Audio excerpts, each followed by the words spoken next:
Traders mind நண்பர்களுக்கு சிறப்பு வணக்கம். நம்ம டிஸ்க்ளைமர் எடுத்துக்கிறோம். நம்ம செபி ரிஜிஸ்டர் அட்வைசர் அறிவோ கிடையாது. நம்ம இங்கே பேசக்கூடிய எல்லாமே தகவலாக மாத்திரமே பார்க்கப்பட வேண்டும். இது யாருக்கும் முதலீடு சம்பந்தமாகவோ பங்குகளை வாங்கவோ விற்கவோ நம்ம எந்த ஆலோசனையும் கொடுக்கப்படல. எல்லா தொழிலும் ரிஸ்க் இருக்கும். ரிஸ்க் புரிஞ்சு எச்சரிக்கையோட தொழில் செய்யும்போது எல்லாமே நல்லா இருக்கும். நம்ம அதற்கு அனைத்து நல்ல உள்ளங்களுக்கும் நன்றி. வளமுடன் வாழ்க. வணக்கம் நண்பர்களே. நம்ம ஆனுவலைஸ்டு அனாலிசிஸ் பார்த்துட்டு வரோம். அந்த வரிசையில் இப்போ நம்ம பார்க்கக்கூடியது ஆக்சிஸ் பேங்க் 2025க்கு என்ன வாய்ப்பு இருக்குங்கிறதுக்கான ஒரு தேடுதல் முயற்சி. ட்ரெண்ட் லைனை பொறுத்த வரைக்கும் ஸ்ட்ராங் பெர்ஃபார்மர் அண்ட் ரேடாருங்கிற கிளாசிஃபிகேஷன்ஸ்குள்ள வராங்க. ஹை ஃபினான்ஷியல் ஸ்ட்ரென்த், அஃபோர்டபிலிட்டி இன் வேல்யூஷன், டெக்னிக்கலா மூமெண்டம் நியூட்ரல் இருக்கு. அனாலிசிஸ்ட் பிரைஸ் டார்கெட்டா 1363ன்னு டார்கெட் அப்சைட் பண்ணியிருக்காங்க. நம்ம இந்த வீடியோ ரெக்கார்ட் பண்ணக்கூடிய தருணத்தில் 1148ங்கிற லெவலில் ட்ரேட் க்ளோஸ் ஆயிருக்கு. ஃபண்டமெண்டலா appropriate level of solvency position maintain பண்ணுறாங்க. ஹை ரேட் ஆஃப் ரிட்டர்ன் எடுக்கிறாங்க. டெப்ட் டு ஈக்விட்டி பியாண்ட் டாலரன்ஸில் இருக்குது. பிஇ அண்ட் பிபிஐ பொறுத்த வரைக்கும் சப்சிக்வெண்ட்டாக க்ரோத்துக்கான ஆப்பர்ச்சுனிட்டி இருக்குங்கிறது நம்மளுடைய புரிதல். இப்போ இந்த இடத்துல நம்ம புக் வேல்யூ தியரி பிரகாரம் பார்த்தோம்னாக்க 5 நம்மளுடைய மேக்ஸிமம் ஆன 5ங்கிற லெவலுக்கு வருதுன்னு கூட நம்ம பார்த்தோம்னாக்க 508க்கு 500ன்னு நம்ம ரவுண்ட் அப் பண்ணிக்கிட்டு பார்த்தோம்னா 2500க்கு புக் வேல்யூ தியரி பிரகாரம் பொட்டன்ஷியல் இருக்கு அப்படிங்கிறத நம்ம புரிதலுக்குள்ள வச்சுக்கிறோம். கன்சஸ்டன்ஸ் ரெக்கமெண்டேஷன்ஸில் 40 அனாலிசிஸ் ரெக்கமெண்ட் பண்ணியிருக்கிறாங்க. 32 பேர் பை சொல்லியிருக்கிறாங்க, 8 பேர் ஹோல்டு சொல்லியிருக்கிறாங்க. இப்போ நம்ம கேஷ் ஃப்ளோ ஸ்டேட்மெண்ட் நம்ம பார்த்துருவோம். ஆனுவலைஸ்டு தான். Net cash flow year on year compare பண்ணும்போது 293% இன்க்ரீஸ் ஆயிருக்கு. இது 2024 மார்ச்சோட ரிப்போர்ட் பிரகாரம். ஆப்ரேட்டிங் ஆக்டிவிட்டியிலேருந்து கேஷ் ஃப்ரம் ஆப்ரேட்டிங் ஆக்டிவிட்டி 125% கொஞ்சம் குறைஞ்சிருக்கு. இப்போ ஆனுவலைஸ்டு ரிசல்ட் நம்ம பார்க்கும்போது நமக்கு நெட் ப்ராஃபிட் பார்த்தோம்னா இயர் ஆன் இயர் கம்பேர் பண்ணும்போது 143% இன்க்ரீஸ் ஆயிருக்கு. ரெவென்யூ 30% இன்க்ரீஸ் ஆயிருக்கு.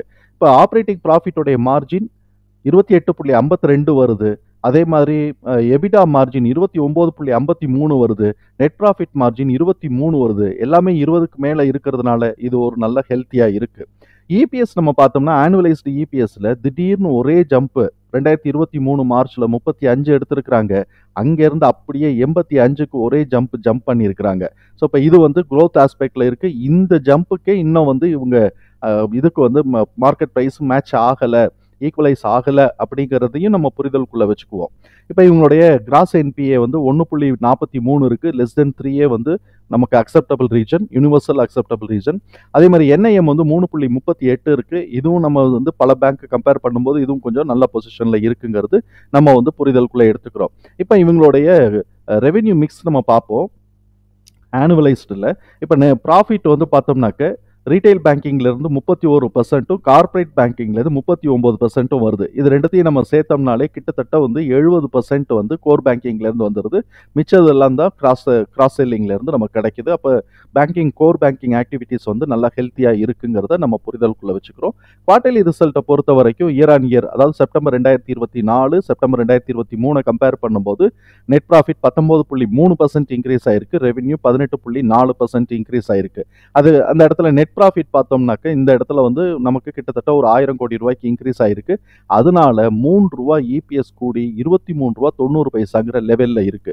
இப்போ நமக்கு டிடிஎம் நம்ம பார்த்தோம்னா இந்த 3 குவார்டரா பார்த்தோம்னா ப்ரீவியஸ் 3 குவார்டரை கம்பேர் பண்ணும்போது இந்த 3 குவார்டர்ல பயங்கரமா டபுள் ஆயிருக்கு. ப்ரீவியஸ் 3 குவார்டர்ல 40லேருந்து 43ங்கிற ரேஞ்சில் இருந்தது.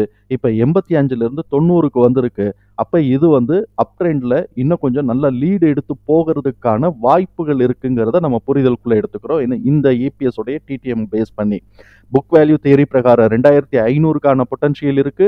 அதே மாதிரி நமக்கு இபிஎஸ் உடைய டிடிஎம் ரேஞ்சுக்கு இன்னும் மேலே இதாகிறதுக்கு புல்லிஷ் ட்ரெண்டுக்கு கண்டினியூ ஆகிறதுக்கான வாய்ப்புகள் இருக்குங்கிறதையும் நம்ம புரிதலுக்குள்ளே எடுத்துக்கிறோம். எம்எஃப் இந்த சூழலில் எம்எஃப் தன்னுடைய ஹோல்டிங்லேருந்து 1.62% இன்க்ரீஸ் பண்ணி வச்சிருக்கிறாங்க. இதே சமயத்தில் எஃப்ஐஎஸ் 1.65% டிக்ரீஸ் பண்ணி வச்சிருக்கிறாங்க. இது ஒரு மிக்சட் வியூவில் இருக்கு. இவங்க வித்துருக்கிறாங்க, அவங்க வாங்கியிருக்கிறாங்கிற மிக்சட் வியூவில் இருக்கு. நம்ம நம்மளுடைய இதுக்குள்ள என்ன கிடைக்குதுங்கிறத நம்ம பார்ப்போம். நம்ம இந்த எக்ஸல் ஃபார்மேட் எல்லாத்தையும் தூக்கி இந்த இபிஎஸ் டீடைல்ஸை நம்மளோட எக்ஸல் ஃபார்மேட்டில் நம்ம போட்டிருக்கிறோம். ஃபேர் ப்ரைஸ் நமக்கு கிடைக்கக்கூடிய ஃபேர் ப்ரைஸ் 1016. இந்த 1016ங்கிறதுல 1.13 1.1 இந்த ரேஞ்சில் தான் இப்போ மார்க்கெட் ப்ரைஸ் போய்கிட்டு இருக்கு. இப்போ நமக்கு பார்த்தோம் அப்படின்னு சொன்னாக்க இபிஎஸ் நமக்கு இந்த இடத்துல நம்ம இபிஎஸோட எக்ஸ்பெக்டேஷன்ஸ் என்ன இருக்குன்னு பார்ப்போம். எஸ்டிமேஷன் வந்து பார்த்தோம்னா 6.6 வந்து சப்சிக்வெண்ட்டாக கூடுறதுக்கு வாய்ப்பு இருக்குது. 2025 ஃபினான்ஷியல் இயர் க்ளோசிங் வரும்போது 6.6க்கான கூடுறதுக்கான க்ரோத்துக்கான ஆப்பர்ச்சுனிட்டி இருக்குன்னு அவங்க எக்ஸ்பெக்ட் பண்ணுறாங்க. அப்படி வந்தது அப்படின்னு சொன்னாக்க ஆவரேஜ் எஸ்டிமேஷன் 85, ஹை எஸ்டிமேஷன் 91 அப்படின்னு இருக்குது. நமக்கும் பார்த்தோம்னா 91, 90, 91, 92ங்கிற ரேஞ்சில் நமக்கும் கிடைக்குது. ஸோ இப்போ இந்த இடத்துக்கு என்ன ப்ரைஸுக்கான ஆப்பர்ச்சுனிட்டி இருக்குங்கிறத நம்ம பார்ப்போம். இந்த இபிஎஸோடைய டிடிஎம்க்கு நமக்கு மினிமம் ப்ரைஸ், அதாவது பேஸ் ப்ரைஸே நம்ம வந்து ஸ்டார்ட் ப்ரைஸே 1724 இதோட மேக்ஸிமம் நம்மளுடைய R4ங்கிற மேக்ஸிமம் போட்டோம்னா 5000க்கான ஆப்பர்ச்சுனிட்டி இருக்குது. ஆனால் ஒரு ஸ்டெப்பாக தான் மேலே ஏறுங்கிறத நம்ம புரிதலுக்குள்ளே வச்சுக்கிறோம். இதில் இன்னும் பியூட்டி, இவங்க இன்னும் 1724 வரலை. அப்போ இவங்க வந்து ஏற்கனவே இருந்த ட்ரெண்ட் சைக்கிளில் சப்போர்ட் லெவலில் இருந்தால் மேலே ஏறிக்கிட்டு வராங்க. இப்போ இவங்க எந்த இடத்துல இருக்கிறாங்க அப்படின்னு சொன்னால் கீழேருந்து மேலே ஏறும்போது சப்போர்ட் 2க்கு வந்து முன்னேறி இருக்கிறாங்க. இதுக்கு அடுத்து சப்போர்ட் 3க்கு முன்னேறும்போது ஒரு பிளாஸ்ட் வந்தாலும் ஆச்சரியப்படுறதுக்கு இல்லை. கொஞ்சம் இது வந்து நமக்கு வந்து டோட்டலாக வந்து நமக்கு வந்து ட்ரேடர்ஸோடைய மூடுங்கிறத ஒதுக்கி வச்சுட்டு, ட்ரேடர்ஸோடைய மூடு சென்டிமெண்ட், மார்க்கெட் சென்டிமெண்ட்டுங்கிறத ஒதுக்கி வச்சுட்டு இதை நம்ம இந்த சைடு நம்ம வந்தோம் அப்படின்னு சொன்னோம்னாக்க இது கொஞ்சம் ஃபாஸ்ட்டாக மேலே ஏறுறதுக்கான வாய்ப்புகள் இருக்குது. ஆனால் சென்டிமெண்ட்டில் கீழே இறக்கணும்னு நினச்சாங்கன்னா மொத்தமாக இறக்குறபடி இறக்கிக்கிட்டு இருப்பாங்க. அது வேறு பிரச்சனை. சென்டிமெண்ட்டை ஒதுக்கி வச்சுட்டு இதை பார்க்கும்போது இதுக்கு கொஞ்சம் கொஞ்சம் ஃபாஸ்ட்டான க்ரோத் இருக்குது அப்படிங்கிறது நம்மளுடைய பார்வை. சரி, பிளாஸ்ட் ஆச்சு அப்படின்னு சொன்னால் முதல்ல வந்து 2500க்கு வரட்டும், அதுக்கப்புறமா மேலே ஏறுறதை பற்றி கவலைப்படுவோம். சரி, இப்போ நம்ம வந்து இந்த ப்ரைஸ் எல்லாத்தையும் தூக்கி நம்மளுடைய சார்ட்டில் ஆர்கனைஸ் பண்ணிட்டோம். ஆர்கனைஸ் பண்ணினதில் கீழேருந்து க்ரோத் ஆகிட்டே வந்துட்டுருக்கு.